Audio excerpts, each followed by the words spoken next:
ஏன் தெரியுமா நம்ம வாழ்க்கையில ஜெபம் இருக்கணும்? முக்கியமான தீர்மானங்களை ஞானமாக எடுக்கும்படி நமக்கு ஒரு ஜெப வாழ்க்கை தேவை. அப்போ வாழ்க்கையின் மிக முக்கியமான தீர்மானங்கள் எடுக்கும்போது, ஒரு இடத்த விட்டு இன்னொரு இடத்துக்கு நான் ரீலோகேட் பண்றாங்க, இந்த சர்ச்சை விட்டு நான் இன்னொரு சர்ச்சுக்கு போலான்னு இருக்கிறேன், நான் இந்த வேலையை விட்டுட்டு நல்ல ஒரு வேலை அதை விட்டு நான் இன்னொரு ஆஃபர் நான் எடுக்கலாமா வானாவா, எப்படி நான் தீர்மானம் எடுக்கிறது, நான் திருமணம் பண்ணிக்கணும், இந்த மாப்பிள்ளையை நான் செலக்ட் பண்ணிட்டேன், இந்த பொண்ணு நான் செலக்ட் பண்ணிட்டேன், இந்த மாதிரி முக்கியமான தீர்மானங்கள் வரும்போது தேவனோட தனித்து நேரத்தை செலவழிக்க கத்துங்க. அப்படின்னா அர்த்தம் முக்கியமான ஒரு தீர்மானம், அதனால போயிட்டு ஒரு 5 நிமிஷம் ஜெபம் பண்ணிட்டு வரேன், இல்ல ஒரு சில நாட்கள் எடுத்துக்கணும். கொஞ்ச நாள் ஜெபம் பண்ணும்போது பரிசுத்த ஆவியானவர் அவருடைய விருப்பங்களை நமக்குள்ள போடுறார், நம்மளுடைய இருதயத்தை அவருடைய சித்தத்துக்கு நேராக நம்மளை திருப்பி விடுறாப்ப நம்மளுக்கு தெளிவா தெரிய வரும். முதலாவது ஏன் நம்ம ஜெபம் பண்ணோம்? இன்னைக்கு ஒரு 4 காரணங்களை இயேசு கிறிஸ்துவின் வாழ்க்கையில இருந்து நம்ம காமிக்க போறோம்.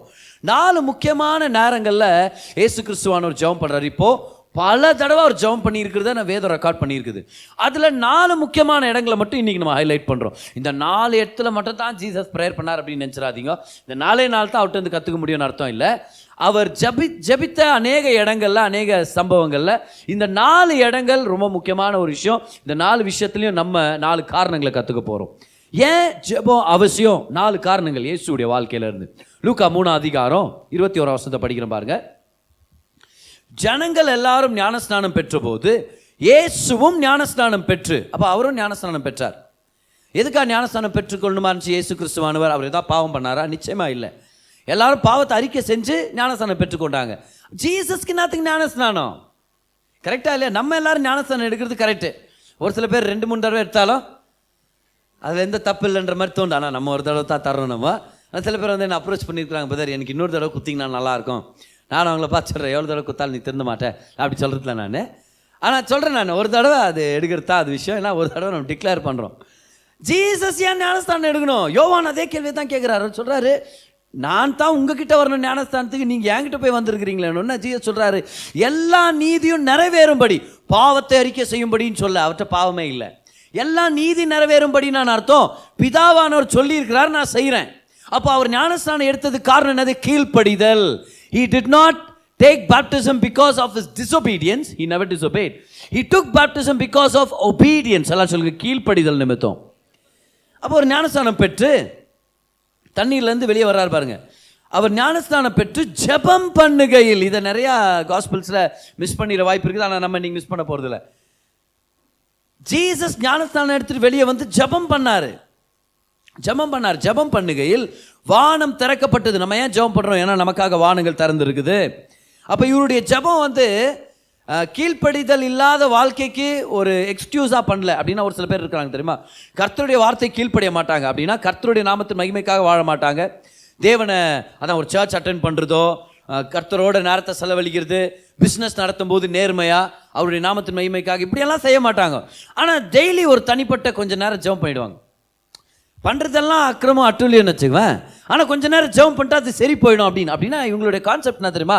பாவம் பண்ணிட்டேன், இப்போ கொஞ்சம் புண்ணியம் பண்ணுறேன். ஏன்னா ஆண்டவர் வந்து பல்லவத்துக்கு போகும்போது நம்ம பாவத்தை ஒரு தராசிலையும் புண்ணியத்தை ஒரு தராசிலையும் வச்சு பார்ப்பாராம். புண்ணியம் அதிகமாகிடுச்சுன்னா நம்மளாம் பரலோகத்துக்கு போயிடுவோம், பாவம் அதிகமாகிடுச்சுன்னா நரகத்துக்கு போயிடுவோம். நல்லா ஞாபகம் வச்சுங்க, இந்த மாதிரி ஒரு பொய் வந்ததே இந்த நரகத்துலேருந்து தான். ஆண்டவர் பாவத்தை பார்த்து புண்ணியத்தை பார்த்தெல்லாம் பரலோகத்தில் ஆண்டவர் சேர்க்கறதில்ல. ஏசு கிறிஸ்துவின் ரத்தத்தால் கழுவப்பட்டு மன்னிக்கப்பட்டவங்களுக்கு எல்லாருக்குமே பரலோகம் சொந்தம். ஆனால் இவங்களோட கான்செப்ட் என்ன தெரியுமா? பண்ணுறதெல்லாம் அக்கிரமமான காரியங்கள் பண்ணுவாங்க, கர்த்தருக்கு மகிமை எதுவும் செய்ய மாட்டாங்க, சர்ச் அட்டென்ட் பண்ண மாட்டாங்களா, அப்புறம் அவங்களுடைய தொழில் ரீதியாக நிறையா நேர்மை இல்லாத விஷயங்களை செஞ்சுன்னு இருப்பாங்க. அது ஆனால் டெய்லி கொஞ்சம் நேரம் நான் ப்ரேயர் பண்ணிடுறேன், எனவே அது சரி கட்டுற மாதிரி பாரு. உண்மையான ஜெபம் கீழ்ப்படிதலுக்கு பதிலாக இல்லை, கீழ்ப்படிதலின் நிமித்தம். See, true prayer is not a substitute for a life of obedience. கீழ்ப்படிதலின் வாழ்க்கை இல்லாததுனால ஜெபம் பண்ணு ஆண்டவர் சொல்ல பாருங்க. இந்த ஆண்டவர் சொல்றார், நீ கீழ்ப்படிறதுனால ஜெபம் பண்ணு அப்படின்றார். இதை ரொம்ப காம்ப்ளிகேட் பண்ணிக்காதீங்க. அப்படின்னு என்ன அர்த்தம்? நல்ல வாழ்க்கையை வாழ்கிறோம், அதில் ஒரு மிக முக்கியமான விஷயம் ஜெபிக்கிற ஒரு வாழ்க்கை முறை. அப்போ நல்ல வாழ்க்கை முறை வாழாமல் நான் ஜெபம் பண்ணிட்டேன்னா எல்லாம் சரி போய்டும் அப்படின்னு நினச்சிடக்கூடாது. கர்த்தருக்காக வாழ்கிறோம், அதே போல் கர்த்தரோட ஒரு ஜெபத்தின் ஐக்கியத்தில் நம்ம நிலச்சிருக்கிறோம். ஸோ ஜீசஸ் ஒபீடியன்ஸில் தான் ஜெபம் பண்ணுறார். அவருக்கு ஞானஸ்தானம் தேவைப்படல, ஆனால் பிதாவை கனப்படுத்துறதுனால அவர் ஞானஸ்தானம் எடுக்கிறார். அப்போ என்ன நடந்துச்சுன்னு பாருங்க, 22ஆம் வசனம். பரிசுத்த ஆவியானவர் ரூபம் கொண்டு புறாவை போல் அவர் மேல் இறங்கினார். வானத்திலிருந்து ஒரு சத்தம் உண்டாகி, நீர் என்னுடைய நேசகுமாரன், உம்மில் பிரியமா இருக்கிறேன் என்று உரைத்தது. ஃபர்ஸ்ட் பாயிண்ட் எழுதிங்க. ஏன் தெரியுமா நம்ம ஜெபம் பண்ணோம்? ஏன் தினந்தோறும் ஜெபம் பண்ற ஒரு பழக்கத்தை நம்ம வளர்த்துக்கணும்னா, பரிசுத்த ஆவியானவரால் நிரப்பப்படும்படிக்கு, to get filled with the holy spirit. அதான் முதல் பாயிண்ட் எழுதிங்க. நம்ம ஏன் ஜெபம் பண்ணோம்? ஏன் தினசரி ஜெபம் பண்ற ஒரு வாழ்க்கை முறையை நம்ம ஏற்படுத்திக்கணும்? ஏன்னா நம்ம ஜெபிக்கும் போது நம்மளை தனிமைப்படுத்திக்கிறோம். ஒரு சீக்ரெட்டான பிளேஸ்க்கு வர்றோம், மறைவான இடத்துக்கு வர்றோம். நம்ம ஒரு அறை வீட்டுக்குள்ளே பிரவேசித்து, அப்படின்னா நம்ம பெட்ரூமோ இல்லை ஆஃபீஸ் கேபினோ இல்லை ஒரு பார்க்கோ இல்லை ஒரு டெரஸோ, ஏதோ ஒரு காலியான இடம், ஜனங்க இல்லாத ஒரு இடம், அந்த இடத்துல போய் நீங்கள் ஜெபம் பண்ணும்போது பரிசுத்த ஆவியானவர் நம்மளை நிரப்ப ஆரம்பிக்கிறார். ஜெபம்ன்றது பரிசுத்த ஆவியானவரால் நம்ம நிரப்பப்படுறதுக்கான ஒரு அருமையான வாய்ப்பு. பார், எப்பெல்லாம் பரிசுத்த ஆவியானவரோட அந்த அந்நிய பாஷையில் ஜெபம் பண்ணுறோமோ, முக்கியமாக அவர் நம்மளை நிரப்ப முடியும். எத்தனை பேர் உண்மையை ஒத்துக்கிறீங்க? கிறிஸ்தவ வாழ்க்கை பரிசுத்த ஆவியானவரால் நிரப்பப்பட்டு வாழ வேண்டிய வாழ்க்கை. இப்போ ஒரு கார் இருக்குது, அந்த கார் வெறும் கார் வாங்கிட்டு பெட்ரோல் ஃபில் பண்ணலன்னா அது ஓடுமா? நல்லா ஓடவே ஓடாது. அப்போது பரிசுத்த ஆவியானோட அபிஷேகம்ன்றது தான், அவருடைய வல்லமைன்றது தான் நம்மளை நடத்துகிற ஒரு எரிபொருள். அதுதான் வல்லமையே. ஆண்டவர் சீசர்கள்ட்ட சொல்கிறார், 3 வருஷம் கூட இருந்துக்கிறாங்க சீசருங்க. 3 வருஷம் கூட இருந்த சீசர்களை பார்த்து சொல்கிறாரு, எடுத்துக்கொள்ளப்படும் போது சொல்கிறாரு, நீங்கள் எல்லாரும் போய் எருசலேமில் காத்துருங்க, பிதாவின் வாக்குத்தத்தம் வர்ற வரைக்கும் காத்துருங்க, பரலோகத்திலிருந்து வல்லமை வந்து உங்களை நிரப்பும். அதுக்கப்புறம் நீங்கள் எருசலேம்லையும் யூதேயாவிலையும் சமாரியாவிலையும் உலகத்தின் முடிவு பரியும் தான் நீங்கள் சாட்சிகளாக இருக்க முடியும். கவனிச்சிங்களா? ஜீசஸ் சீசருங்க கிட்ட உயிர் தெரிந்ததுக்கு அப்புறம் என்ன செய்ய சொன்னார்? ஃபர்ஸ்ட் அசைன்மெண்ட்டே என்ன தெரியுமா? ஒன்றும் செய்யாதன்றார். ஒன்றும் செய்யாத, டூ நத்திங். உயிர் தெழுந்து கிட்டத்தட்ட 50 நாளுக்கு அப்புறம் தான் பரிசுத்த ஆவியானவர் இறங்கி வர்றார். அப்போ அந்த 50 நாள் ஆண்டவர் சொல்ல ஒன்றும் செய்யாத. ஏன் அப்படி சொன்னார்? நம்மளாம் தான் என்ன சொல்லியிருப்போம்? உயிர் தெரிந்துட்டேன்ல, போங்க, கொஞ்சம் நேரம் கூட வேஸ்ட் பண்ணாதீங்க, ஓடுங்க, 4 பக்கமாக ஓடுங்க எல்லாரும். நீ நியூசிலாந்து போ, நீ சுவிட்சர்லாந்து போ, சுவிட்சர்லாந்து ரொம்ப நல்லா இருக்கும், போ, பரவாயில்ல போ, எனக்கு ரொம்ப பிடிக்கும் வான். நீ எங்கே? நீ தாமஸ் ஒரே சந்தேகப்பிடிச்ச இந்தியாவுக்கு போ, அங்கே ரொம்ப சந்தேகப்பிடிச்ச ஜனங்க இருக்கிறாங்க, சரியா போ அப்படின்னு எல்லாரும் துரத்தி விடாம லேட்டர் எல்லாம் வந்து சேர்ந்தாங்கன்னு வச்சுக்காங்க. ஆனால் கர்த்தர் சொல்கிற முதல் காரியம் என்னது? Two nothing. பக்கத்தில் ஒன்று பார்த்துங்க, two nothing until the Holy Spirit fills you.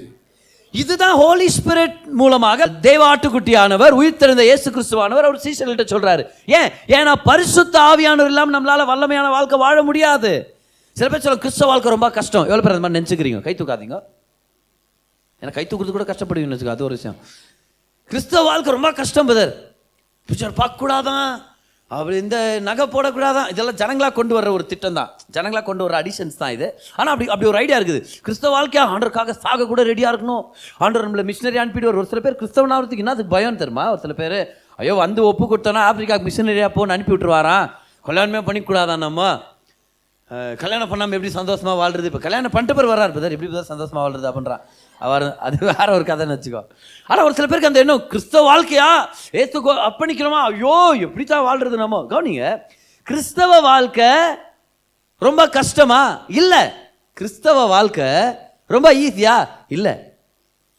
கிறிஸ்தவ வாழ்க்கை அசாத்தியம், இம்பாசிபிள். யாராவது உங்களை பார்த்து கிறிஸ்டியன் லைஃப் ரொம்ப கஷ்டம், நீங்கள் அவனை பார்த்து சொல்லுங்க ரொம்ப கஷ்டம்னு சொல்லிட்டு இன்னும் அலட்சியமாக பேசிட்டா ரொம்ப கஷ்டம் இல்லை, அது impossible. It's not difficult, it's impossible. ஏன்? கிறிஸ்தவ வாழ்க்கை கிறிஸ்துவ போலவே அவருடைய வல்லமையால தான் வாழ முடியும். அப்படின்னா ஆவியானவர் இல்லாமல் கிறிஸ்தவ வாழ்க்கை வாழவே கஷ்டம் இல்லை. கஷ்டன்றது வந்து ரொம்ப ஈஸியாக சொல்றதுக்கு, வாழவே முடியாது. பெட்ரோல் ஊத்தாம கார் ஓட்டுறது ரொம்ப கஷ்டம் அப்படின்னு சொன்னா நீங்க என்ன சொல்லுவீங்க? ஓட்டவே முடியாது, என்ன கஷ்டன்ற நீ. அதே தான் விஷயம். அவ பரிசுத்த ஆவியானுடைய வல்லமை இல்லாம கிறிஸ்தவ வாழ்க்கை வாழ முடியாது. ஆனா ஏன்னா கவனிங்க, ஒவ்வொரு நாளும் அவ்வளோ தீர்மானங்கள் எடுக்கணும் பாரு. நம்மளுடைய ஞானத்தில் நம்ம லிமிட்டடாக இருக்கிறோம், நம்மளுடைய பலத்தில் நம்ம லிமிட்டடாக இருக்கிறோம், நம்மளால் எல்லாத்தையும் செஞ்சு முடிக்க முடியாது. எவ்வளோ டிமாண்ட்ஸ் வாழ்க்கையில். தகப்பனாக இருக்கணும், வீட்டுக்கு வந்தால் பில்ஸ் பே பண்ணணுமா இருக்குது, பிள்ளைகளை கவனிக்கணுமா இருக்குது, பிள்ளைகளை பார்த்துக்கணுமா இருக்குது, மனைவிக்கு ஒரு நல்ல கணவராக இருக்கணும், பிள்ளைகளுக்கு ஒரு நல்ல தகப்பனாக இருக்கணும், அப்புறம் ஏதாவது ரிப்பேர் ஆச்சுன்னா அதை நம்ம செய்யறதுக்கு நம்ம ரெடியாக இருக்கணும். தகப்பன்மார்கள் என்ன அது பில்லு கட்டுறதா இருந்தால் கடைக்கு போகிறதாலும் 7 தடவை கடைக்கு போனாலும் தகப்பன்மார்கள் ரெடியாக இருக்கணுமா இருக்குது. இல்லை நடராத்தில் ஒரு பிரச்சனை எந்திரிச்சு எல்லாத்தையும் செய்யணுமா இருக்குது. நல்லா கவனிங்களேன், டிமாண்ட் இஸ் ஆன் யூ. ஒரு தாயாக இருக்கிறீங்களா, உங்களுக்கு அதே தானே. பிள்ளைகளை நான் பார்த்துக்கணும், ஸ்கூலுக்கு ரெடி பண்ணணும், அவங்களை அனுப்பி விடணும், இது வாங்கினா அதை செய்யணும், இவருக்கு இது பிடிக்காது, அவருக்கு அது தான் பிடிக்கும், இவனுக்கு ரசம் பிடிக்கும், இவனுக்கு ரசம் செஞ்சால் அவனுக்கு ஒரு பீஃப் பொரியல் பண்ணுமா இருக்குது, இவனுக்கு பீஃப் பொரியல் பண்ணால் அதில் கொழுப்பே வேண்டான்றான் இவன். சரியா, என்ன பண்ணுறது, இவ்வளோ டிமாண்ட்ஸ் இருக்குதா? இத்தனை நிறைவான வாழ்க்கையில் ஒரு நிறைய டிமாண்ட்ஸ் இருக்கிற வாழ்க்கையில் என்ன செய்யணுமா இருக்குது? நம்ம பரிசுத்த ஆவியானுடைய சகாயம் இல்லாமல் நம்மளால் வாடுறதே ரொம்ப ரொம்ப இம்பாசிபிளான விஷயம்ன்றது நம்ம ஞாபகம் வச்சுக்கணும். பரிசுத்த ஆவியானுடைய அபிஷேகம் நம்மளுக்கு தேவை. பரிசுத்த ஆவியானுடைய அபிஷேகம் தேவை. அவருடைய வழி நடத்துதல் தேவை. அப்போ தான் எதை செய்யணும் எதை செய்யக்கூடாதுன்னு நம்மளுக்கு தெரியும். ஒரு சில தடவை ஏதாவது ஒரு விஷயத்தை செஞ்சு முடிப்போம், ஃபுல்லாக செஞ்சு முடிப்போம், பார்த்தா அது அந்த நாளைக்கு அவசியமாக இல்லாத ஒரு விஷயமா இருந்திருக்கும். யாருக்காவது ஆயிடுது அந்த மாதிரி? கஷ்டப்பட்டு 4 மணி நேரம் வேலை செஞ்சுருப்பீங்க, அப்புறம் பாஸ் வந்து சொல்லுவார், இது நீ செஞ்சிருக்கவே தேவையில்லையே. என்ன சார் இப்போ சொல்கிறீங்களே சார், 4 மணி நேரமாக வேலை செஞ்சு முடிச்சிட்ட பிறகு இப்போ சொல்கிறீங்களே.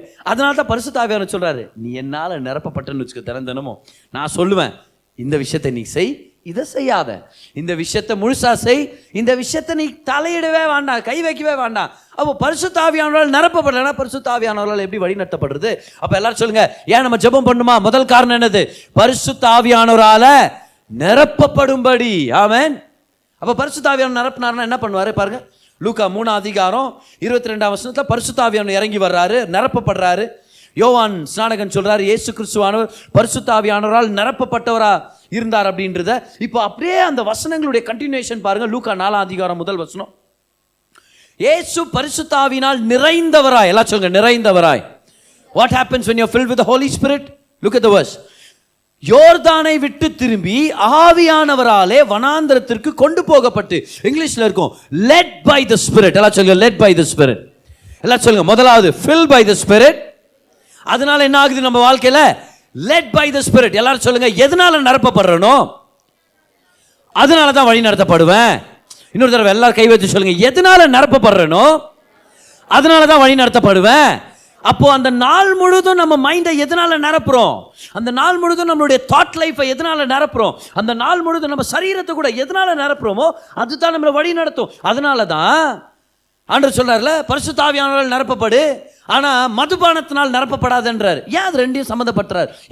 ஏன்னா பரிசுத்த ஆவியானவரால் நிரப்பப்படுறவனும் நிறைய வேணும்னு ஆசைப்படுறாங்க, அதே மாதிரி மதுபானம் குடிக்கிறவனு இன்னும் கொஞ்சம் ஊத்துனா நல்லா இருக்கும் அப்படின்றாங்க. பரிசுத்த ஆவியானவரால் நிரப்பப்படுறவங்க அவர் நிரப்பி இருக்கிறார்ல, அவரே வழி நடத்துறார். அதே போல சாராயம் நிறைய குஷ்டவங்க கூட அந்த சாராயம் தான் அவனை வழி நடத்துது ஒரு சில விஷயங்கள்ல. அப்படின்னா ஆண்டவர் சொல்றாரு, நீ எதனால நிரப்பப்பட்டிருக்கிறியோ அதனால தான் நீ வழி நடத்தப்படுவ. அதனால தான் தினமும் ஜெபம் பண்றோம். ஜெபம் பண்ணும்போது சொல்லுங்க, ஆண்டவரே நான் என்ன கம்ப்ளீட்டா எம்டி ஆக்கிக்கிறேன், என்னுடைய மைண்ட்ல இருக்கிற கவலைகளை உங்கள்கிட்ட ஓப்பன் அப் பண்றேன். I am emptying myself lord, fill me holy spirit. நம்மளுடைய தனிப்பட்ட ஜபத்தில் அப்பப்போ நம்ம கேட்க வேண்டிய விஷயம் என்ன தெரியுமா? என்ன நிரப்புங்க. எல்லாரும் 2 கை உயர்த்துங்க பார்க்கலாம். எல்லாம் 2 கை உயர்த்துங்க. எல்லாரும் சொல்லுங்க, ஆவியானவரே என்ன நிரப்புங்க. சொல்லுங்க, என்ன நிரப்புங்க. நான் என்னை காலி ஆக்கிக்கிறேன். நான் என்ன ஒன்றில்லாத ஒரு பாத்திரமாக உங்க முன்னாடி நான் வந்து நிற்கிறேன். கர்த்தர் என்ன நிரப்புங்க. ஹோலி ஸ்பிரிட் என்ன நிரப்புங்க. என்ன வழி நடத்துங்க. குடும்பத்தை எப்படி நடத்தணுன்ற அந்த ஞானத்துக்கு என்ன வழி நடத்துங்க. தொழிலில் எப்படி முன்னேறணுன்ற ஞானத்தை கொடுத்து என்ன வழி நடத்துங்க. பிள்ளைகளை எப்படி வளர்க்கணுன்ற ஞானத்தை கொடுத்து என்ன வழி நடத்துங்க.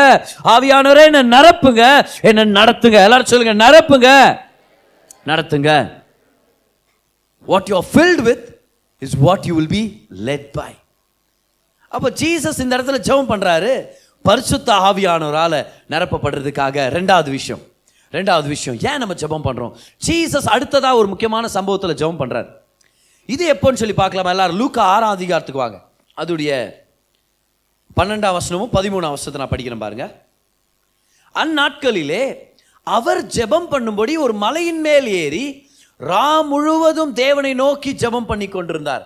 நம்ம ஒரு அருமையான ஒரு டீட்டெயில் பார்த்தீங்களா? இது ரா முழுவதும் நைட்டெல்லாம் ஜெபம் பண்ணாராம். ஆல் நைட் ப்ரேயர்ஸ் நம்மலாம் போயிருக்கிறோம். ஒரு சில பேர் ஆல் நைட் ப்ரேயர்னுவாங்க, ஆனால் ஆஃப் நைட் தான் ப்ரேயரு.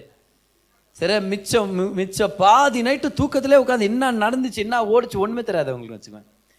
ஆனால் ஆல் நைட் ஜெபம் பண்ணாராம் ஜீசஸ். இப்போது எவ்வளோ பேர் சந்தோஷப்படுறீங்க ஒரு ஆல் நைட் ஜெபம் பண்ணாருன்னு சொல்லிட்டு? ஏன் அதை எழுதிக்கிறாரு? நம்மளும் ஜெபம் பண்ணுறதுக்காக தான். இப்போ எவ்வளோ பேர் சந்தோஷப்படுறீங்க?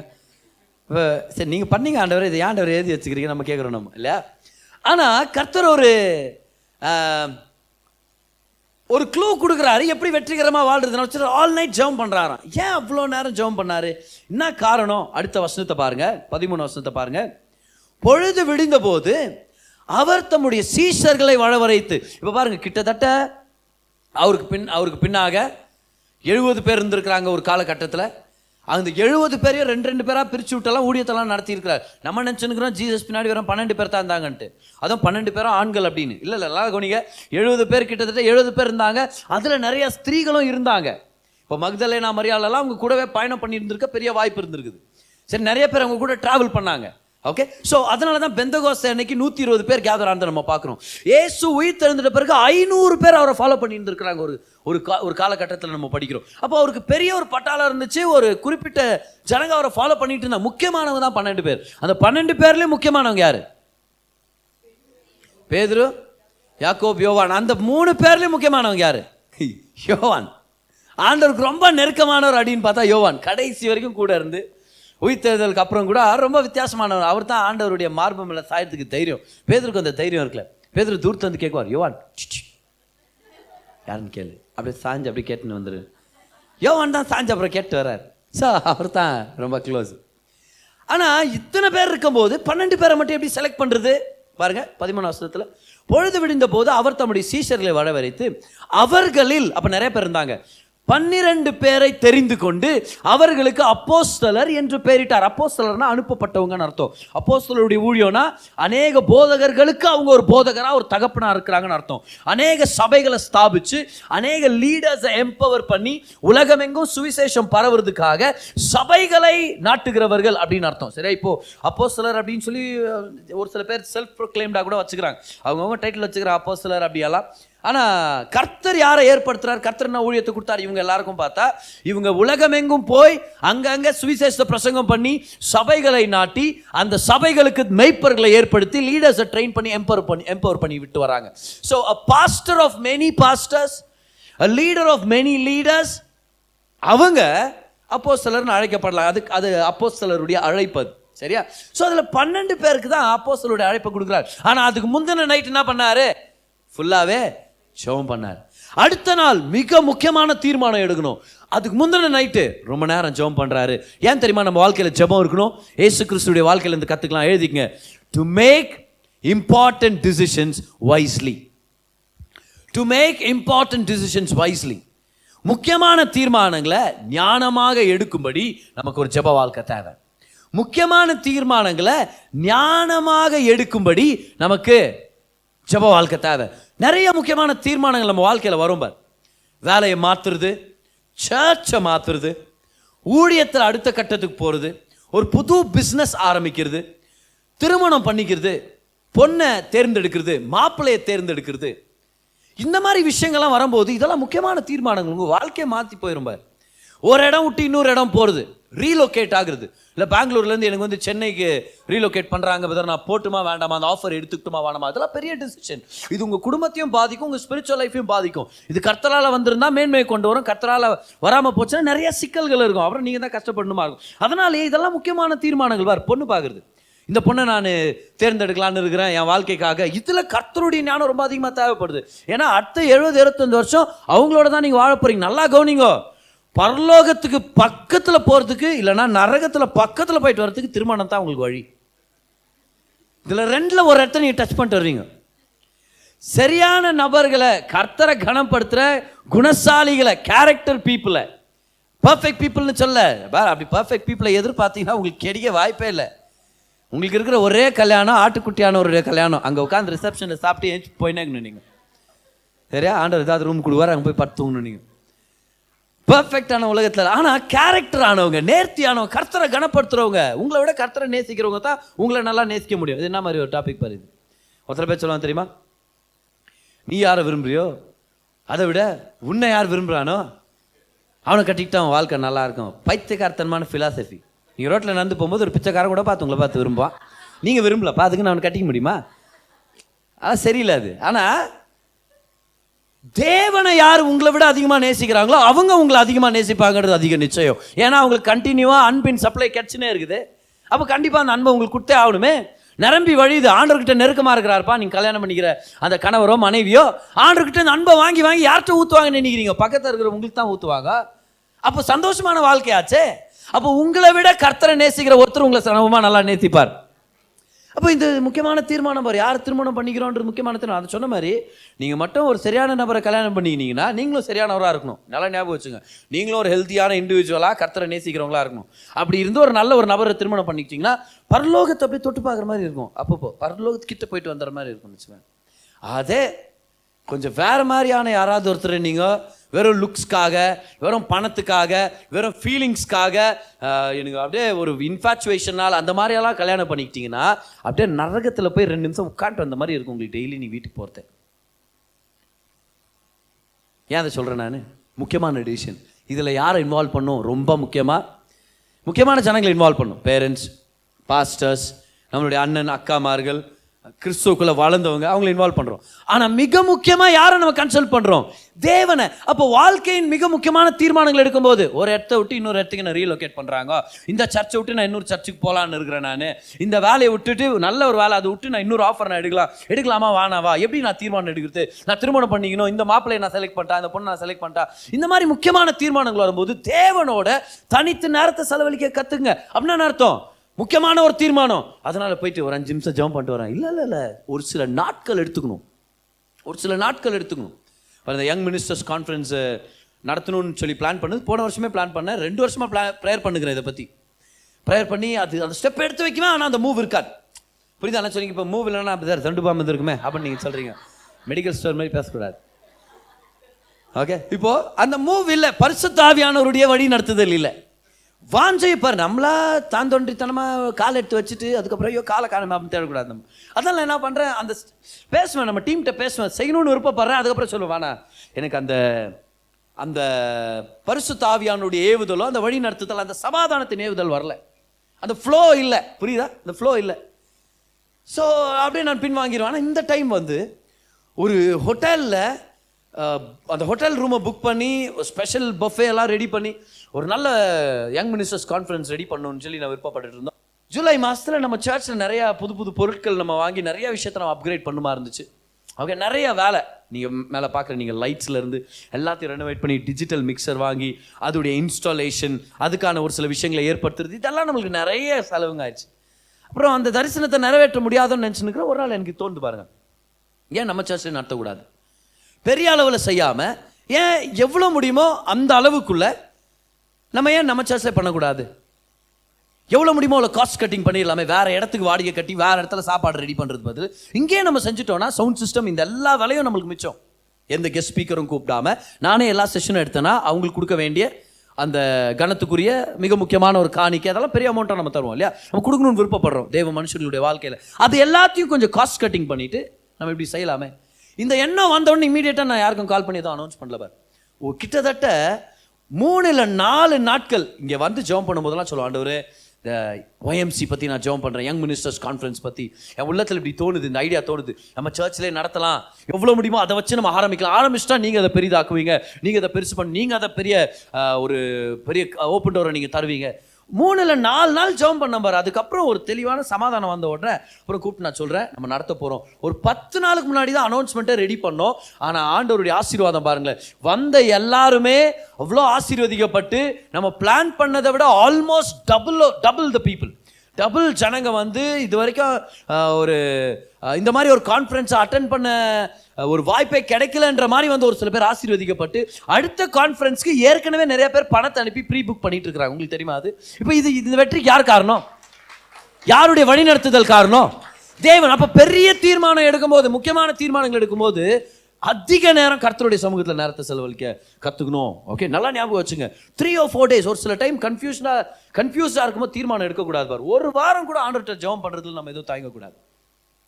சொல்ல அவங்ககிட்ட நான் வெயிட் பண்ணுறேன், கொஞ்சம் வெயிட் பண்ணுங்கள், என் டிசிஷனை சீக்கிரம் சொல்கிறேன் நான்.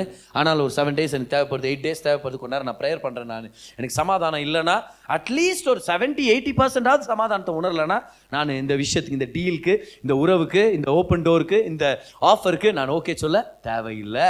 ஆனால் கொஞ்ச நாள் ஜெபம் பண்ணும்போது பரிசுத்த ஆவியானவர் அவருடைய விருப்பங்களை நமக்குள்ளே போடுறார். நம்மளுடைய இருதயத்தை அவருடைய சித்தத்துக்கு நேராக நம்மளை திருப்பி விடுறாப்ப நம்மளுக்கு தெளிவாக தெரிய வருது. அப்போ நைட்டெல்லாம் ஜெபம் பண்ணுறாரு, அப்புறம் தான் சீஷர்களை வந்து செலக்ட் பண்ணுறாரு. பெரிய விஷயம் வரும்போது கோட்டை விட்டுறக்கூடாது. ஒரு சில பேர் சின்ன விஷயத்துக்கு ரொம்ப நேரம் ஜெபம் பண்ணுவாங்க, பார்த்துக்கிறீங்களா? உண்மையாக சின்ன விஷயத்துக்கு அந்த கபோர்டை திறந்துட்டு நிற்கிறாங்க பாரு, எது போடுறது ஆண்டவரே, பேசுங்க ஆண்டவரே, இதாவது பேசுங்க ஆண்டவரே, ஏதாவது சின்ன சின்ன விஷயத்துக்கெல்லாம். சில பேர் அப்படி இருக்கிற. இப்போ நம்ம சர்ச்சில் நிறைய பேர் அந்த மாதிரி இல்லை, ஆனால் எல்லா சர்ச்லையும் யாராவது ஒருத்தராது இருப்பாங்க அப்படின்றது வந்து ஒருத்தர் வேதமன்றன் சொல்லியிருக்கிறார். எல்லாம் எப்படின்னா என்ன அர்த்தம், ரொம்ப அருமையாக இருக்குது ஷர்ட்டு, ஆண்டவர் சொன்னார் புதர் போடுறதுக்கு. ஆண்டவர் சொன்னாரா? இதெல்லாம் சொல்கிறாருப்பா ஆண்டவர் உனக்கு, இதெல்லாம் சொன்னார். அந்த பிஸ்னஸில் ஃப்ளாப் பண்ணி அதே சொல்ல ஆண்டவர்கிட்ட அப்படின்ற சின்ன சின்ன விஷயத்துக்கெல்லாம் ரொம்ப அதிகமாக கேட்குறது. அந்த ஆண்டவரே சப்பா நான் வாங்கணும், கடையில் போய் நிற்கிறோமா, ஒரு 2 முட்டை வாங்குறது ஜெபம் பண்ணுறது. ஆண்டவரே வாங்கணுமா, அவங்க சித்தமா இல்லையா ஆண்டவரே, வெள்ளை ஷர்ட்டா கருப்பு ஷர்ட்டா சொல்லுங்க ஆண்டவர் ப்ளீஸ்லா, உர்ராலா ஷக்கா பாரா பாப்பா. ஆண்டவர் சொல்கிறார், உனக்கு என்ன இஷ்டமா அது போட்டு போ. இல்லை உங்களுக்கு என்ன இஷ்டம், எனக்கு என்ன இஷ்டமா நான் போட்டுங்கிறேன், உனக்கு என்ன இஷ்டமா நீ போட்டுக்கோ துணியை. பெரிய பெரிய தீர்மானம் வரும்போது அப்படியே விட்டுருது. ஆனால் சின்ன சின்ன விஷயத்துலலாம் அதில் என்ன சொல்கிறது, ஓவராக எம்பசைஸ் பண்ணி ஓவராக ஜபம் பண்ணி அவரை எதுக்கெத்தாலும் கர்த்தர் சொன்னார் அப்படின்றது. ஷூ ரொம்ப நல்லது, கர்த்தர் சொன்னார், முடிவு கர்த்தர் சொன்னார். இன்னைக்கு நான் பெண்ணு மேலே சொல்லுங்க, கர்த்தர் சொன்னார், பெண் இப்படி மேலே போய் நிறைய பேர் பார்ப்பாங்க. பெரிய பெரிய விஷயத்தை கோட்டை விட்டுருது. பக்கத்தில் வந்து பார்த்து சொல்லுங்க, பெரிய பெரிய விஷயங்கள்ல ஞானமான தீர்மானம் எடுக்கணும்னா சர்வ ஞானியோட நேரத்தை செலவழிங்க. யார் அது சர்வ ஞானி? யாரு? தேவன். ஆமென். நம்மளுடைய பிதாவானவர், அவரோட நேரத்தை செலவழிக்கணும். அப்போ ஜீசஸ் கிட்ட இருந்து கத்துக்கிற இன்னொரு முக்கியமான சத்தியம் என்னது, முக்கியமான தீர்மானங்களை ஞானமா எடுக்கணும்னா ஜெப வாழ்க்கை நம்மளுக்கு ரொம்ப முக்கியம். 3வது ரகசியம் எழுதிங்க பார்க்கலாம். What is the third thing? இப்போ அப்படியே லூக்கா 4ஆம் அதிகாரத்துக்கு வாங்க. 2 இன்ஸ்டன்ஸ் உங்களுக்கு எடுத்து காமிக்கிறேன் பாருங்க. லூக்கா 4ஆம் அதிகாரம் 40ஆம் வசனத்திலிருந்து படிக்கிறேன் பாருங்க, நல்லா தெளிவா கவனிங்க.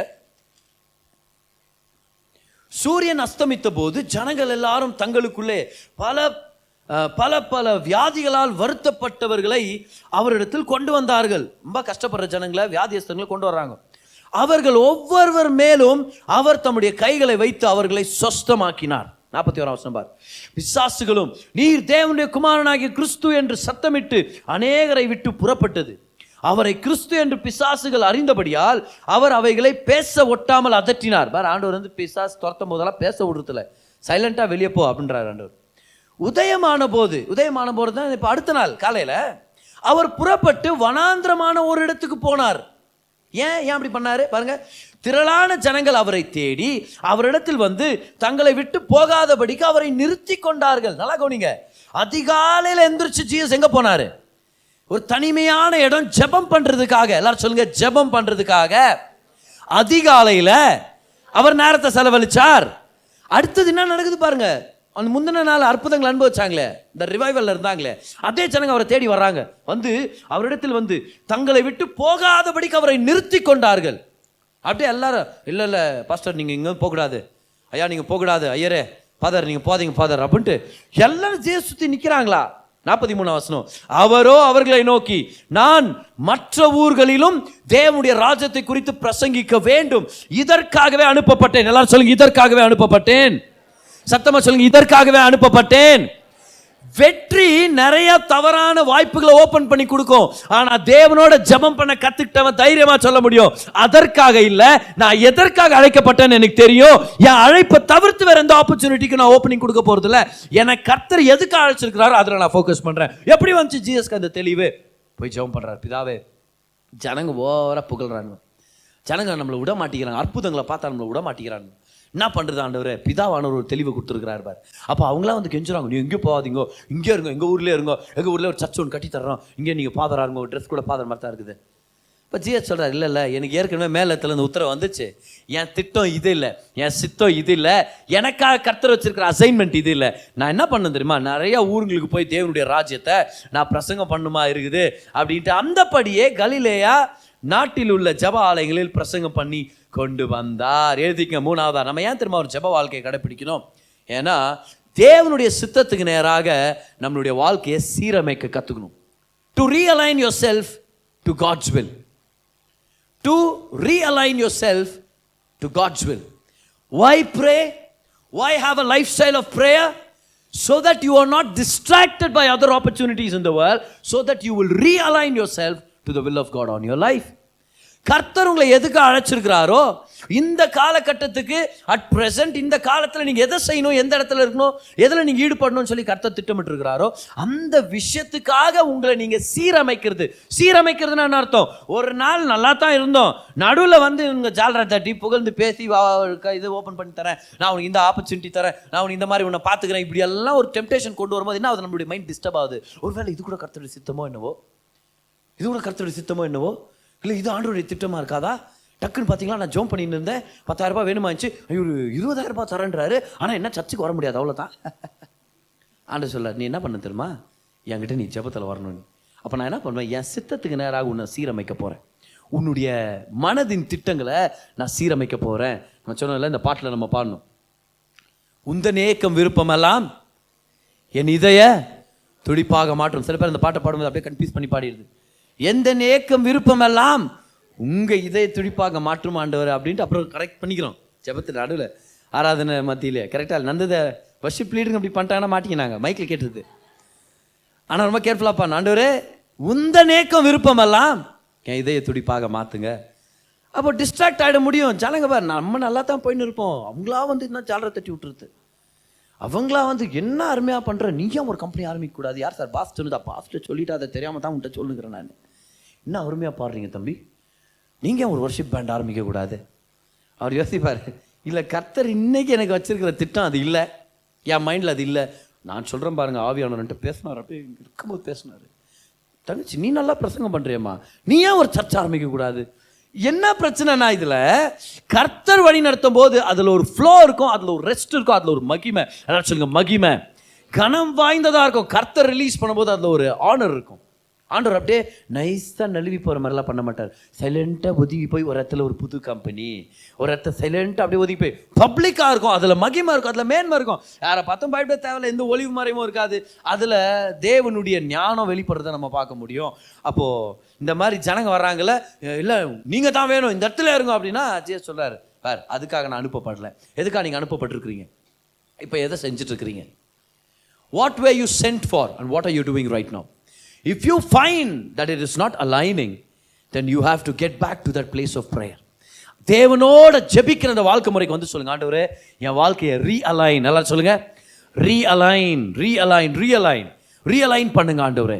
காருடைய டயர்ஸை ரீஅலைன் பண்ணுமா இருக்குது அப்பப்போ.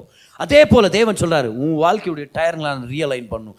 என் திட்டத்துக்கு நேராக நீ வேலை செஞ்சுட்டு இருக்கிறியா, என் நோக்கத்துக்கு நேராக நீ வேலை செஞ்சுட்டு இருக்கிறியா, எப்படி ஆண்டவரே நடக்கும்? அவர் சொல்கிறாரு, ஜீசஸ்க்கு சோதனை வரும்போது அவர் ஏன்ட்டு ஜபத்தில் நேரத்தை செலவழிச்சாரு, அவருக்கு ஒரு தெளிவை நான் ஏற்படுத்தினேன். இன்னொரு எக்ஸாம்பிள் பாருங்கள், யோவான் 6ஆம் அதிகாரம் 14ஆம் வசனம். யோவான் 6:14. 5 அப்போ 2 மீன் ஜனங்க சாப்பிட்டு எல்லாம் ஏப்பம் விட்டு ஒரே சந்தோஷம் எல்லாருக்கும். இந்த மாதிரி சோறு போட்டவருக்கு நம்ம ஒரு ஆனரை செய்யணும் அப்படின்ட்டு அவங்க கொடுத்த ஆனர் பேர். அவங்க என்ன செய்ய வைக்கிறாங்க பாருங்க, அப்படின்னா அவங்க மனசில் இருக்கிறது பாருங்களேன். இயேசு செய்த அற்புதத்தை அந்த மனுஷர் கண்டு மெய்யாகவே இவர் உலகத்தில் வருகிறவரான தீர்க்கதரிசி என்றார்கள். சாப்பிட்டு எல்லாரும் சாப்பிட்டு என்ன டேஸ்ட் ஆகுது, கண்டிப்பாக இவர் தான் உலக ரட்சகர். நல்ல சோறு போட்டாருன்னா, 4 பேருக்கு நல்ல சோறு போட்டாருன்னா இவரை விட ரட்சகர் யாரு? இவர் தான் வர வேண்டிய தீர்க்கதரிசி. ஆதலால் அவர்கள் வந்து, இப்போ இது வரைக்கும் நல்லா தான் இருந்துச்சு, அவர் தான் தீர்க்கதரிசின்றாங்க, சரி பரவாயில்ல, நல்ல எண்ணம் தான் அவங்களுக்கு. அடுத்ததான் அவங்க என்ன செய்ய வராங்க பாருங்க, ஆதலால் அவர்கள் வந்து தம்மை ராஜாவாக்கும்படி பிடித்து கொண்டு போக மனதாயிருந்தார்கள். என்னவா?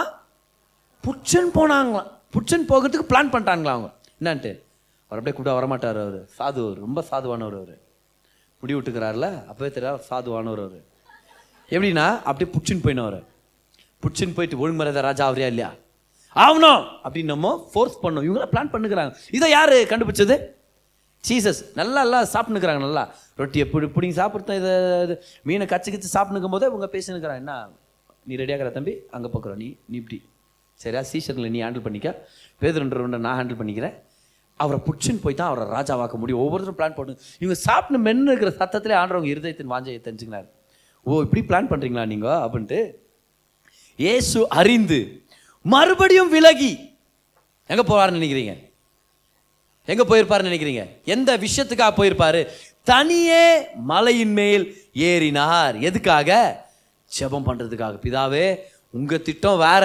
இந்த ஜனங்கள்லாம் ஓவரா அவங்க லாபத்துக்காக என்ன ராஜாவா உட்கார வைக்கணும்னு நினைச்சுன்னுக்குறாங்க. உங்க திட்டம் தான் என் வாழ்க்கையில நிறைவேறணும். அதனால வேற டிஸ்ட்ராக்ஷன்ஸ், வேற விதமான ஆப்ஷன்ஸுக்கு நான் ஓப்பன் அப் பண்ணாதபடிக்கு உங்ககிட்ட வர்றேன். என்ன சீரமைங்க, என்ன மீண்டும் ரியலைன் பண்ணுங்க. எல்லாரும் சொல்லுங்க, ஆவியானவரே என்ன ரியலைன் பண்ணுங்க. உங்க சித்தத்தை தவிர்த்து வேற எதையும் செய்யாதபடிக்கு என்னை பாதுகாத்துக்குங்க. ஒவ்வொரு தடவை நீங்க பிரேயர்ல வரும்போது சொன்னோம், ஆண்டவரே என் சித்தத்துக்கு நேராக என்னை நிறுத்துங்க. ஆண்டவரே align me to your purpose in my life. am I being true to what you've called me to do? நீங்க நான் அழைச்சிருங்களே அந்த அழைப்புக்கு நான் உண்மை உள்ளவனா நடந்துட்டு இருக்கிறேன்னா, இல்லைன்னா ஜனங்களை பிரியப்படுத்துறதுக்காக அவங்களுக்கு வேணுன்ற விஷயத்துலலாம் இறங்கிட்டு இருக்கிறானா? நான் யாரோ ஒரு 2-3 பேர் ஜாலரா தட்டுறதுனால அப்படியே அவங்களை பிரியப்படுத்தலாம் இறங்கிடக்கூடாது பாரு. கர்த்தர் நமக்காக என்ன வச்சிருக்கிறாரோ அதை மட்டும் நம்ம ஃபாலோ பண்ணி போகணும். ஏன்னா நிறைய இன்விடேஷன்ஸ் வரும், அதில் அதிகமானவங்க உண்மையாக வாஞ்சையாக தான் இன்வைட் பண்ணுறாங்க. அது கர்த்தருக்கு நான் நன்றியாக இருக்கிறேன். அவங்களுடைய சபைகளுக்கு ஏதாவது ஒரு வகையில் அவங்க ஜனங்களுக்கு கர்த்தர் நம்ம சபையில் கொடுக்குற அந்த வெளிப்பாடுகள் அவங்களுக்கு ஆசீர்வாதமாக இருக்கணும்னு சொல்லி நான் விருப்பப்படுறேன் நிச்சயமாகவே. ஆனால் யாராவது ஒருத்தர் இருக்கிறாங்க பாருங்க, நைஸ் பண்ணி கூப்பிடணும்னு நினைப்பாங்க. சரி, அந்த மாதிரி நேரங்கள் வரும்போது நான் ரியலைஸ் பண்ணுறேன் பாருங்க, நான் யாரையும் பிரியப்படுத்துறதுக்காக கர்த்தர் என்னை அழைக்கவே இல்லை.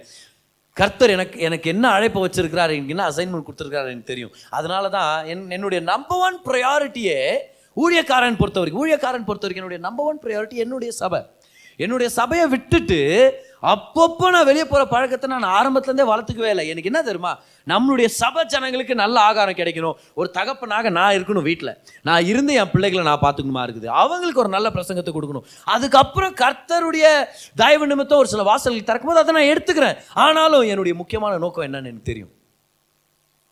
ஸோ ரொம்ப ஈஸியாக டிஸ்ட்ராக்ட் ஆக முடியறதில்ல. ஏன்னா அப்பப்போ வந்து சொல்கிறேன், ஆண்டவரே உங்கள் நோக்கம் என்னவோ அதை என் வாழ்க்கையில் நிறைவேற்றுங்க. ஆண்டவரே என்னுடைய ஜெபம் என்ன தெரியுமா, ஆண்டவரே நீங்கள் என்னை எப்படி பயன்படுத்தணும்னு ஆசைப்படுறீங்களோ அப்படி நான் பயன்படணும். I don't want people to use me, I want you to use me. நீங்கள் என்ன பயன்படுத்துங்க. ரொம்ப ஃபேமஸ் ஆகணும் நான் விருப்பப்படுறதில்ல. இன்னும் ஒரு வருஷத்தில் 50 தேசங்கள் போகணும், அந்த மாதிரியெல்லாம் நம்மளுக்கு ஒரு தரிசனம் அந்த மாதிரிலாம் உண்மையே இல்லை. வெளிநாட்டு போகணும் எனக்கு ரியலாக அதை விருப்பம் இல்லைன்னு வச்சுக்குவேன். ஆனால் விஷயம் இதுதான், ஒரு நாள் கதவுகள் திறக்கலாம், அதுக்கான கர்த்தருடைய வழி நடத்துதல் இருக்கலாம், நான் போயிட்டு வரலாம், அதில் வேற விஷயம். ஆனால் என்னுடைய நோக்கம் என்ன தெரியுமா, நீங்கள் என்னை எப்படி பயன்படுத்தணும்னு ஆசைப்படுறீங்களோ அப்படி பயன்படுத்துங்க ஆண்டவரே. ஃபைனலாக உங்கள் முன்னாடி வந்து நிற்கிறேன், நீங்கள் என்ன பார்த்து உண்மையும் உத்தமமான வேலைக்காரனே, கொஞ்சத்தில் உண்மையாக இருக்கிற நான் அநேகத்துக்கு எஜமானா மாத்திரேன், வா என் சந்தோஷத்துக்குள்ளே பிரவேசிக்கன்னு சொல்லி நீங்கள் சேர்த்துக்கிட்டிங்கன்னா அதை விட இன்பம் வேறு எதுவுமே இல்லை. Amen. So don't be distracted. 3வது ரீசன் ஏன் நம்ம ஒரு ஜெப வாழ்க்கையை கடைப்பிடிக்கணும், தேவன் நம்ம வாழ்க்கையில் வச்சிருக்கிற அந்த திட்டத்துக்கு ஏதுவாக அதுக்கு நேராக நம்ம சீரமைக்கப்படணுன்றதுக்காக. 4வது காரணம் வாங்க இப்போ இந்த 5 அப்பம் 2 மீன் பற்றி நான் உங்கள்கிட்ட பேசினேன், இந்த அற்புதத்தை பற்றி. இது ஆக்சுவலாக எந்த பேக்ரவுண்டில் நடந்துச்சுன்னு சொல்லி உங்களுக்கு நான் காமிக்கலான்னு இருக்கிறேன். ஓகே வாங்க எல்லாருமே Matthew chapter 14, மத்தேயு 14 அதிகாரம் அதுடைய 13 வசனத்தை நான் படிக்கிறேன் பாருங்க. Matthew 14 and verse number 13. யோவான் ஸ்நானகனை சிறை சேதம் பண்ணிவித்தான் அப்படின்னு அர்த்தம், தலையை வெட்டிட்டான்னு அர்த்தம். யாரு? அந்த ராஜா, அந்த ஊர் ராஜா. யோவான் ஸ்நானகன் யாரு? இயேசு கிறிஸ்துவை பொறுத்த வரைக்கும் யாரு? ஒன்று வந்து கசின், சரியா, ஒரு வகையில் ரிலேட்டிவ். கசின்ஸ்னா இவங்க 2 பேரும் அநேக தடவை வீடுங்களுக்கு போய் ஒன்றா விளையாடி வளர்ந்த வாய்ப்பு இருந்தே இருக்குது. கரெக்டா இல்லையா? ஸோ எலிசபெத்தும் மரியாளும் க்ளோஸாக இருக்கிறதுனால ரிலேட்டிவ்ஸா, யோவானோ இயேசு கிறிஸ்துவும் நல்ல கசின்ஸாக வளர்ந்துருக்கலாம். ஓகே, அது ஒரு அருமையான வாய்ப்பு. ஸ்பிரிச்சுவலாக பார்த்தோன்னா யோவான் ஸ்நானகன் தான் இயேசு கிறிஸ்துவுக்கு வழியை ஆயத்தப்படுத்துகிற ஒரு தீர்க்கதரிசியாகவும் ஒரு குரலாக எழும்பினார். இயேசு கிறிஸ்துடைய ஊழியத்தை ஆரம்பத்தில் ஞானஸ்நானம் கொடுத்து லான்ச் பண்ணுறதுக்கு பெரிய சகாயம் பண்ணதோ யோவான் ஸ்நானகன் தான். ஏன்னா இயேசு கிறிஸ்து ஊழியமே ஆரம்பிக்கல, அப்போ நம்பர் 1 ப்ரீச்சர் யார் தெரியுமா? முழு இஸ்ரேல்லே யோவான் ஸ்நானகன் தான். முழு இஸ்ரவேலே அவரை தேடி வரதான். இவர் வந்து ஏதோ ஸ்டேஜில் நல்ல ஆடிட்டோரியம்லாம் பிரசங்கம் பண்ணல, இவர் பிரசங்கம் பண்ணது வனாந்திரத்தில். நல்ல பங்களாவில் வாழ்ந்தவங்களாம் வனாந்திரத்துக்கு வந்தாங்களா அவர் பிரசங்கத்தை கேட்கறதுக்காக. இல்லை அவர் நல்ல ட்ரெஸ் போட்டுருப்பார். யார் சொன்னது? செத்து போன ஒட்டகத்துலேருந்து தோலை பிச்சு எடுத்து அதை கொஞ்சம் காய வச்சு அதை தைச்சு போட்டுனுக்கிறாரு. இல்லை அவர் நல்ல சாப்பாடு தருவாரா? அவர் நல்ல சாப்பாடு தருது, அவருக்கே நல்ல சாப்பாடு இல்லைங்க. அவரை வெட்டி கிளிங்களை பிடிச்சி வறுத்து தேனில் தொட்டு சாப்பிட்டுக்கிறாரு. ஏன்? கிரேவி பண்ணுறதுக்கு மசாலா ஒன்றும் இல்லைங்க, தேனில் தொட்டு சாப்பிட்டுக்கிறாரு. நல்லா இருக்குதான்னு கேட்டால் என்ன சொல்லுவார்? தெரில, நீ வேணா ட்ரை பண்ணி பாரா பண்ணுறாரு அவர். இந்த மாதிரி ஒரு வாழ்க்கை வாழ்றாரு, கர்த்தர் அவரை பயன்படுத்துறார். அவருடைய பிரசங்கமே என்ன தெரியுமா? முக்கியமா எனக்கு பின்னாடி ஒருத்தர் வராரு, அவர் பயங்கரமானவர். இதுதான் அவருடைய பிரசங்கமே. இவர் பிரசங்கியாரா அனௌன்ஸ் பண்ண வந்தாரான்னு நம்மளுக்கு தெரியல. ஆனா இவருக்காக எல்லாரும் வருவாங்களாம், ராஜாக்கள் கூட வருவாங்க அவர்கிட்ட அட்வைஸ் கேட்கறதுக்காக. இவ்வளோ பெரிய ப்ரீச்சர் ஜீசஸை பார்த்து சொல்லார், இதோ உலகத்தின் பாவத்தை சுமந்து தீர்க்கும் ஆட்டுக்குட்டியானவர். அவர் சொல்லிட்ட பிறகு யோவானுடைய சீஷர்கள் ஒரு சில பேர் ஜீசஸை ஃபாலோ பண்ண ஆரம்பிச்சாங்க. இவ்வளோ பெரிய கனெக்ஷன் பார் ஜீசஸ்க்கும் ஜான் த பேப்டிஸ்டுக்கும். ஆனால் ஒரு நாள் குடிபோதையில் இருக்கிற ராஜா ஒரு மோசமான ஆபாசமான டான்ஸ் ஆடின அவங்க பொண்ணை பார்த்து, உனக்கு என்ன வேணாலும் குத்துறன்னு தான் அந்த பொண்ணு போய் அவங்க அம்மாட்ட போய் கேட்குது. அவங்க ரொம்ப மோசமான ஒரு ஸ்திரியாக இருக்கிறாங்க. அவங்க சொல்கிறாங்க, யோவான் ஸ்நானனுடைய தலையை ஒரு தட்டில் எடுத்துன்னு வந்து கொடுக்க சொல்லு அப்படின்னு. இந்த பொண்ணு அப்படியே போய் கேட்டுருது. ஐயோ எல்லாரும் முன்னாடி வாக்கு குத்துட்டேனே அப்படின்ட்டு இவர் என்ன பண்ணுறாரு, யோவான் ஸ்நானனுங்க தலையை கொண்டு வாங்கணும்னு அதே மாதிரி யோவான் ஸ்நானனுடைய தலையை வெட்டி கொண்டுறாங்க பாரு. இந்த செய்தி ஜீசஸ்க்கு வந்து சேர்த்து எப்படி இருந்திருக்கு யோசிச்சு பாருங்க. நண்பன் மறிச்சு போனான்றது ஒண்ணு, ஆனா எந்த மாதிரி கொடூரமான மரணத்தை அனுபவிச்சான்றது மனசை பாதிக்குமா இல்லையா? சொல்லுங்க, மனசை துக்கப்படுத்துமா இல்லையா? எப்படி கொடூரமா சாகடிச்சிருக்காங்களே, என்ன மாதிரி வலி அனுபவிச்சிருப்பான் சே அப்படின்னு எவ்வளவு மனசு உடைஞ்சிருச்சு. நல்லா கவனிங்க, இயேசு எப்படி ரியாக்ட் பண்றாரு பாருங்க. மத்தேயு 14:13 இயேசு அதை கேட்டு எப்படி துக்கத்தை ஹேண்டில் பண்றது? யாராவது ஒருத்தர் இறந்துட்டாங்க, எப்படி துக்கத்தை ஹேண்டில் பண்றது? ஒரு பிரேக்கப் ஆயிடுச்சு, ஒரு ரிலேஷன்ஷிப்ல இருந்தேன், அது தேவனுக்கு பிரியமில்லாத ரிலேஷன்ஷிப், ஆனால் அது உடஞ்சிருச்சு. இப்போ நான் அது எப்படி டீல் பண்றது? இல்லை ஒரு விவாகரத்து ஆயிடுச்சு, நான் என்ன செய்யறது? என் வீட்டில் ஒரு துக்கமான ஒரு சம்பவம், நான் எப்படி டீல் பண்றது? ஜீசஸ் எப்படி டீல் பண்ணாருன்னு பாருங்க. இயேசு அதை கேட்டு அவ்விடம் விட்டு படவில் ஏறி வனாந்திரமான ஒரு இடத்துக்கு தனியே போனார். ஏன்? நம்மளுக்கு கிளியரான இண்டிகேஷன் இருக்குது. இந்த மாதிரி வேதனையின் துக்கமான நேரங்கள் வரும்போது எங்கள் அப்பாவை தவிர என்னை யாரும் ஆறுதல் படுத்த முடியாது, அதனால கிளம்பிட்டார் பாருங்க. ஜனங்க ஊழியம் எதுவும் வேண்டாம், படகு ஏறி வனாந்திரத்துக்கு போறாருன்னா என்ன அர்த்தம்? தனியாக இருக்கணும்னு விருப்பப்படுறானா? என் பிதாவோட நான் ஜெபம் பண்ணணும், என் நண்பன், என் சொந்தக்காரன், என் கசின், ஞானஸ்தானம் கொடுத்தவன், எனக்காக பேசினவன், இந்த நண்பன் இல்லாமல் போயிட்டானா என் அண்ணன். ஏன்னா இயேசு கிறிஸ்துவுக்கு அண்ணன் தானே.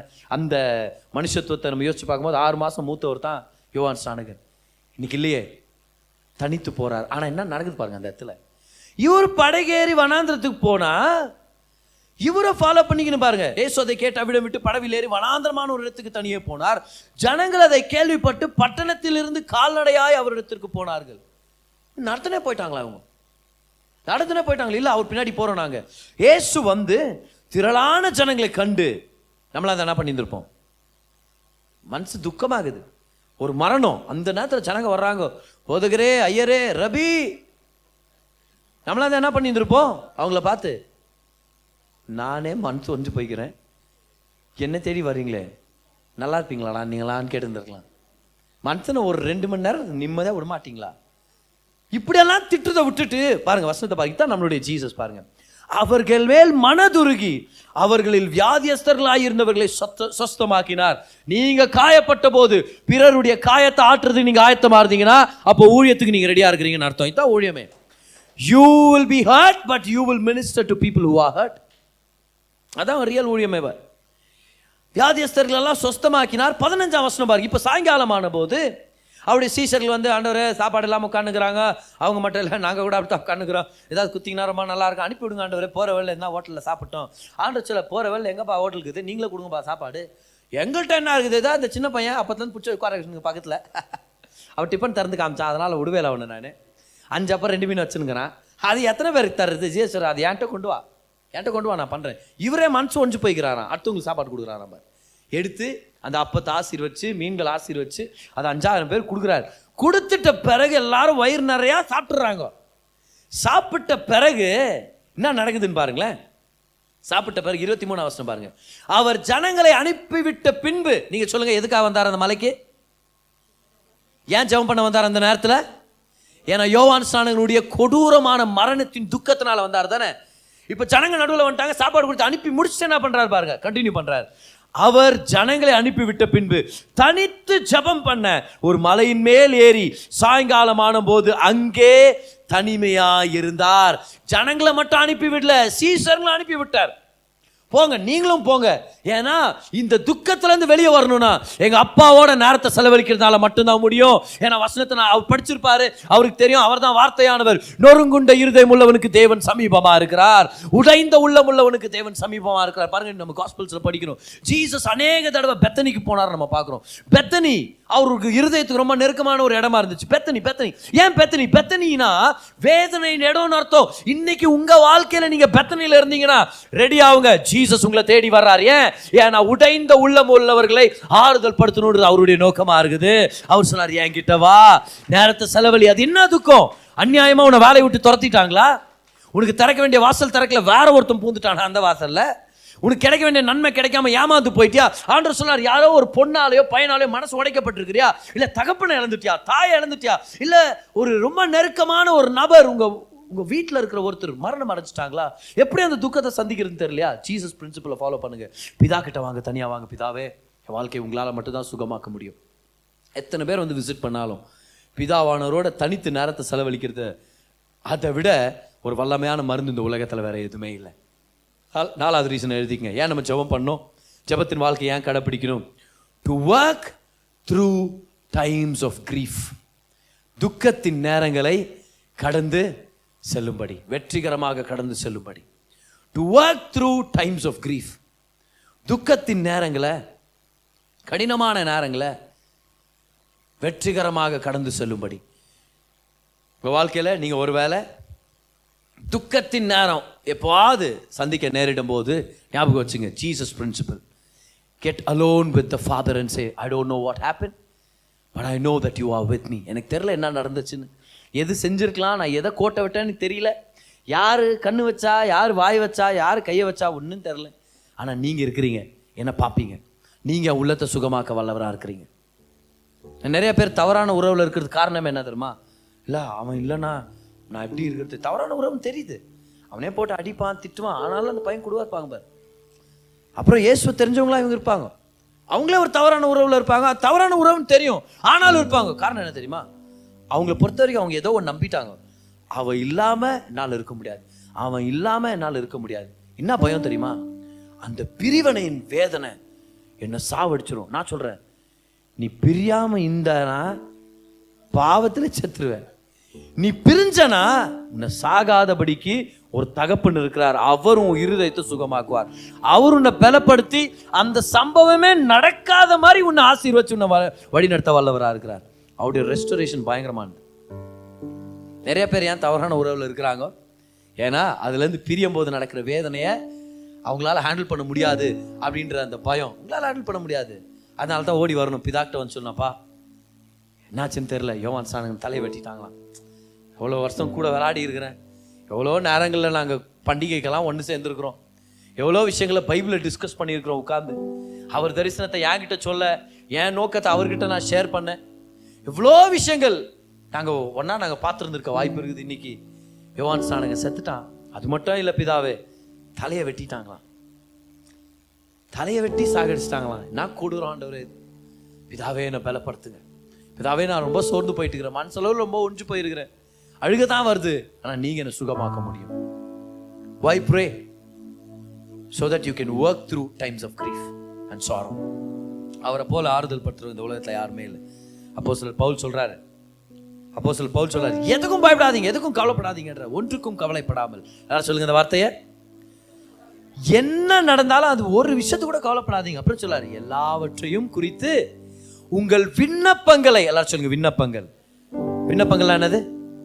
ஜெபம். விண்ணப்பங்களை ஸ்தோத்திரத்தோட கூடிய ஜெபத்தினாலும் வேண்டுதலினாலும். என்னென்ன வார்த்தை பாருங்க, விண்ணப்பம், ஜெபம், வேண்டுதல், இது எல்லாமே எதை பத்தி பேசுது? சொல்லாரு, ஏதாவது பயப்படுற சூழ்நிலையா, துக்கப்படுற சூழ்நிலை, ஜெபத்துல வந்துருன்ற. அதனால என்ன நடக்கும்? அவர் சொல்றாரு அடுத்த வசனத்துல, தேவ சமாதானம் உங்க இருதயத்தை நிரப்புன்றார். தேவ சமாதானம் வேதனையின் மத்தியில. பை தி வே, ஜீசஸ் யோவான் ஸ்நானகனுடைய மரணத்துக்கு அப்புறம் அனுப்பி விட்டார்ல எல்லாரையுமே, எல்லாரும் போங்க, சாப்பிட்டீங்களா, வரும்பா சாப்பிட்டீங்களா, போங்க 12 கூட, 12 பேரை ஒன்று நேற்று சாப்பிட்டே போங்கப்பா, போயிடுங்கப்பா, என்ன விடுங்கப்பா, நான் கொண்டாரு ஜெபம் பண்ணு பிதா கிட்ட, என் மனசு இருக்கிற வேதனை யாருக்கும் புரியாது.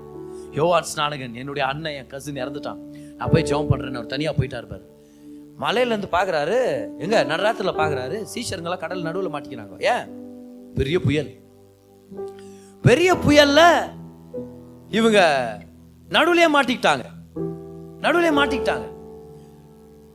ஜீசஸ் மலை மேல இருக்கிறாரு. ஏற்கனவே மனசு உடைஞ்சு போய் கவலையில இருந்தவரு, துக்கத்துல இருந்தவரு என்னாச்சு இப்போ? மலையில இருந்து பார்த்தவரு சீஷருக்காக இறங்கி வர்றாரு. இறங்கி வந்தது மட்டும் இல்ல, அந்த புயல் மேலேயே நந்து வர்றாரு. துக்கமான நேரத்துல பிதாவோட நேரத்தை செலவழிக்க கத்துக்கிட்டவங்க புயலே வந்தாலும் அதை ஜெயிக்கிற வல்லமையை பெற்றுக்கொண்டு வெற்றிகரமா வாழ்றதுக்கான அந்த பலனை பெற்றுக்கொள்வாங்க. Come on, if you are going through a period of grief and you spend time with the Father, you will walk on the storms of life. பக்கத்துல பார்த்து சொல்லுங்க, எந்த புயலுக்கும் அதிகாரம் இல்லைன்னு சொல்லுங்க பார்க்கலாம். சொல்லுங்க, எந்த புயலை பார்த்து நான் பயப்பட போறது இல்ல, ஏன்னா பிதாவோட நேரத்தை செலவழிச்சிட்டேன். ஆமென். பிதாவோட நேரத்தை செலவழிச்சிட்டேன். ஜீசஸ் சொல்லவே இல்லை, அப்படியே துக்கத்துல உட்கார்ந்து மலை மேல உட்கார்ந்து ஓன்னு அழுதுன்னு, பிதா கிட்ட பேசாம, சீசருங்கெல்லாம் கடல்ல தத்தளிக்கிறத பார்த்துட்டு ஓன்னு அழுதுக்குன்னு, அவங்க மட்டும் ஏன் உயிரிழக்கிறாங்க, அவங்க அப்படியே புயல்ல செத்து போட்டான் அப்படின்னு சபிக்காம இறங்கி வந்து அவங்களை காப்பாத்துறாரு. ஏன்? துக்கத்தின் நேரத்துல பிதாவோட நேரத்தை செலவழிக்க கத்துக்கிட்டா என்ன மாதிரி புயலா இருந்தாலும் அது மேல நடந்து வெற்றிகரமா வாழும்படி கர்த்தர் நமக்கு பலனை கொடுப்பார். எத்தனை பேர் ஜெபம் பண்ண வாஞ்சா இருக்கிறீங்க? எத்தனை பேர் ஒவ்வொரு நாளும் ஒரு ஜெபத்து நேரத்தை ஒதுக்க ஒரு திட்டமிட்டு இருக்கிறீங்க? நம்பர் 1, ஏன் நம்ம ஜெபம் பண்ணணும்? பரிசுத்த ஆவியானவரால நிரப்பப்படும்படி. 2வது, நம்ம ஏன் ஜெபம் பண்ணணும்? முக்கியமான தீர்மானங்களை ஞானமா எடுக்கும்படி. 3வது, நம்ம ஏன் ஜெபம் பண்ணணும்? இந்த உலகத்தின் டிஸ்ட்ராக்ஷன்ஸ், டெம்ப்டேஷன், சக்சஸ், ஆப்பர்ச்சுனிட்டிஸ் மத்தியில தவறான தீர்மானங்களை எடுக்காதபடிக்கு கர்த்தருடைய சித்தம் நம்ம வாழ்க்கையில நடக்கும்படி நம்மளுடைய எண்ணங்கள் சீரமைக்கப்படணும். அதுக்காக 4வதா, நம்ம ஏன் தெரியுமா ஒரு ஜெபத்தின் வாழ்க்கையை கடைபிடிக்கணும்? ஏன்னா துக்கத்தின் நேரங்கள்ல அவர் மட்டும்தான் நம்மளை வெற்றிகரமா நடத்த முடியும், வெளியே கொண்டு வர முடியும். துக்கத்துல மனசுடைஞ்சு மலை மேல போனாராம், ஆனா வெற்றிகரமான தேவகுமாரனாக தண்ணி மேலே நடந்து வந்து எல்லாரையும் காப்பாத்தினாராம். இதுதான் நம்மளுடைய தேவன், இதுதான் அவருடைய ஆசீர்வாதம், இதுதான் அவருடைய கிருபை. ஆமென். எவ்வளவு பேர் ஒரு சில விஷயங்களை கத்துக்கிட்டீங்க இன்னைக்கு? கவனம். எவ்வளவு பேர் உண்மையாக ஒரு சில விஷயங்களை கத்துக்கிட்டீங்க?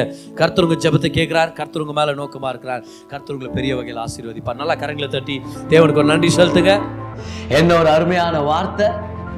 தேவன் தம்முடைய ஜனங்களுக்கு சுகத்தை கொடுக்கும்படி, செழிப்பை கொண்டு வரும்படி, சமாதானத்தை கொடுக்கும்படி அவருடைய பிரசங்கிக்கப்பட்ட வார்த்தையை பயன்படுத்துறார்.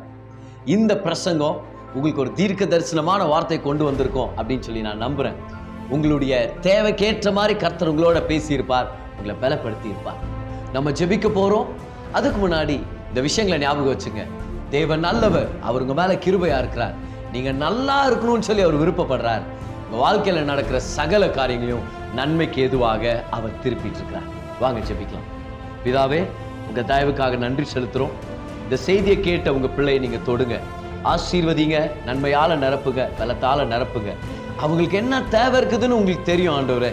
மகிமையின் ஐஸ்வர்யத்தின்படி அந்த தேவைகளை சந்திங்க.